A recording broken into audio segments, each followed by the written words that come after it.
In America, there is a sound scarier than a police siren or a fire alarm. It is the deadly silence. Right after the credit card machine goes beep, you know that moment. You are standing at the checkout. There is a line of people behind you, and the screen flashes that bright red message, transaction declined. Your throat tightens. You give a nervous laugh to the cashier. Must be a chip error. Let me try again. You lie, not to trick them, but to protect the last bit of your dignity. But here's the crazy part. In that exact second, your brain literally shuts down. Neuroscientists have proven, for hours after that financial shock, you actually become less intelligent. You walk to the parking lot and forget where you parked. You drive home and almost run a red light. You snap at your kids for no reason. Why? Did you suddenly become a failure? No. You are the victim of a brutal biological mechanism called the scarcity mindset. And in this video, I will prove to you, being broke doesn't just empty your wallet. It is eating away at your IQ every single day. We grow up with the American dream. We are taught that if you are poor, it is your fault. Financial gurus on TV are always screaming at you, stop buying Starbucks lattes. Cancel your Netflix. Just have more discipline. They say poverty is a result of bad habits. But they are wrong. And honestly, that advice is an insult. Imagine your brain is a high-end computer. When you have money in the bank, that computer runs fast. You can process work, plan for the future, and enjoy life. You have enough cognitive bandwidth. But when you live paycheck to paycheck, like 60% of Americans do right now, your brain gets infected by a virus. That virus is called anxiety. It runs in the background of your mind 24/7. Rent is due in 2 days. The check engine light is on again. If the kids get sick, how do I pay for meds? This virus eats up all your RAM, and when your RAM is full, the computer crashes. This is why broke people often make bad decisions. They take payday loans with 400% interest because they can't think past tomorrow. They buy lottery tickets instead of health insurance. They eat fast food because they are too mentally exhausted to cook. Society looks at them and says, see, they are poor because they make dumb choices. But science says, no, they make bad choices because poverty made them temporarily dumb. I am not using the word dumb as a metaphor. I am talking about hard data. Researchers at Princeton and Harvard conducted a groundbreaking study. They discovered that when humans face severe financial pressure, their IQ drops by 13 points. Do you know what 13 IQ points means? It is enough to push someone with average intelligence down to borderline deficient. It is the same mental effect as pulling an all-nighter with zero sleep. Or worse, it is the cognitive equivalent of being drunk. Think about that. We have laws against driving while drunk because your reaction time is too slow. But our economic system expects people who are drunk on anxiety to make the smartest financial decisions. The tax code is complicated. Health insurance policies are 50 pages long. Mortgage contracts are full of interest rate traps. All of these things require maximum focus, but they target people who are running on empty. That is not a fair fight. That is a trap designed by the system. Psychologists call this the tunnel effect. When you lack money, your vision narrows. You only see the bill right in front of your face. You become blind to the big picture. You skip the $30 oil change because you are broke today. The result? 6 months later, you have to replace the whole engine for $3,000. You know it's a mistake. Yes. Logically, you know, but inside the tunnel, You have no choice. So, how do you escape? How do you get your 13 IQ points back when your bank account is still in the red?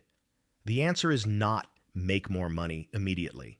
The answer is to hack your brain. In the next part, I will show you exactly how to build a firewall to protect your intelligence from the poverty trap. We are not talking about theory.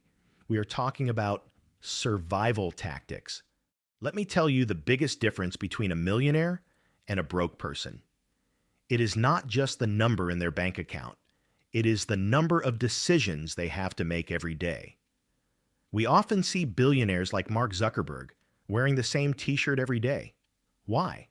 To avoid decision fatigue. They know that human willpower is like a battery. It drains with every choice you make. Rich people use money to buy their way out of decisions. They don't ask, should I go to the doctor? They just go. The insurance covers it. They don't ask, can I afford healthy food? They just buy it. But when you are broke, you become an accountant for your own survival. 24/7. You stand in the grocery aisle with $20.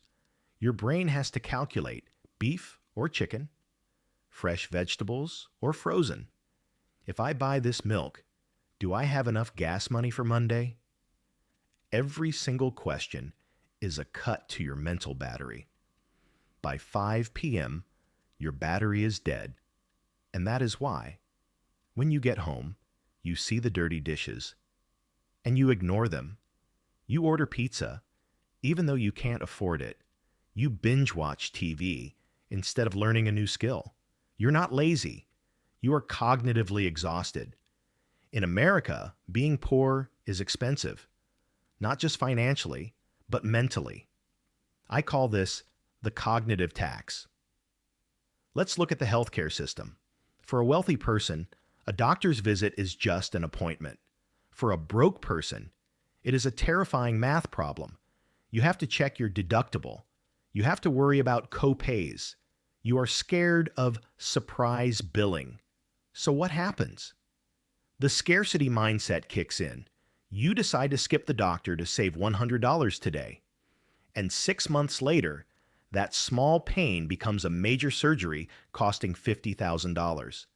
The system punishes you for stumbling. If you have $10,000 in the bank, fees are waived. If you have $10 and you overdraft by 1 cent, the bank hits you with a $35 fee. That is an interest rate of 700%. This constant stress keeps your brain in survival mode, and you cannot build a future when you are fighting for survival. So, is it hopeless? No. But the old advice of just try harder will not work. You cannot use willpower when your battery is empty. You need to hack the system. You need to free up your RAM before you fix your wallet. Here is strategy number 1. Automate to liberate. Your enemy is choice. So, kill the choices. Do not rely on discipline to save money. Set up an auto transfer on payday, even if it is just $10. Move it to a savings account instantly. Make the decision once and let the machine do the rest. Simplify your life aggressively. Eat the same lunch every day. Wear similar clothes. Remove the trivial decisions so you can save your brain power for the big ones. Here is strategy number 2. And this goes against everything you have been told. Your first financial goal is not to pay off all your debt. Your first goal is to build a $1,000 emergency buffer. Why? Mathematically, paying off debt makes sense. But psychologically, you need the buffer to survive. When you have $1,000 sitting in the bank, something magical happens. The check engine light is no longer a crisis. It is just an annoyance. A parking ticket does not ruin your month. That $1,000 buys you something more valuable than interest. It buys you sleep. It buys you sanity. It gives you back those 13 IQ points. Once your brain is calm, once the siren in your head stops screaming, then You can attack the debt. Then you can plan your escape. We talked about money. We talked about IQ. But there is one more thing the scarcity mindset steals from you. It steals your love. Think about it. When your brain is running at 100% capacity just to pay bills, how much bandwidth is left for your spouse or your children? Zero. You come home angry. You snap at them. You don't have the patience to listen to your child's story about school. You don't have the energy to ask your partner how their day was. Poverty creates conflict, and conflict destroys families. This is the hidden tragedy. The cognitive tax is not just paid in dollars, it is paid in relationships. So, when I tell you to build that $1,000 buffer, I am not just saving your bank account. I am trying to save your marriage. I am trying to save your relationship with your kids. Now let's look at the bright side. We know that poverty lowers your IQ by 13 points. But the reverse is also true. When you finally break free from the scarcity trap, those 13 points come back. And they come back with interest. This is the positive spiral. 1. You save a small buffer. 2. Your anxiety drops. 3. Your IQ recovers. 4. You now have the mental bandwidth to notice a new opportunity at work or learn a new skill. 5. You earn a little more money. 6. Your buffer grows. Suddenly the wind is at your back. You are no longer fighting gravity. You are flying. The most successful people are not superhuman. They just have a clear mind, and that clarity is what you are fighting for. So, here's your homework. Not next week, not tomorrow. Right now. Close your eyes. Visualize the one expense that scares you the most. Is it the car, the rent, the debt? Now make a pact with yourself. You will build that $1,000 buffer. You will sell old clothes. You will work an extra shift. You will cut every subscription, not forever, just until you have the shield. Get angry at the math. Get angry at the system that profits from your confusion. Use that anger to fuel your discipline. You are smart. You are capable. You just need your bandwidth back. Go get it back. I'm Zen Invests, and I'm rooting for you.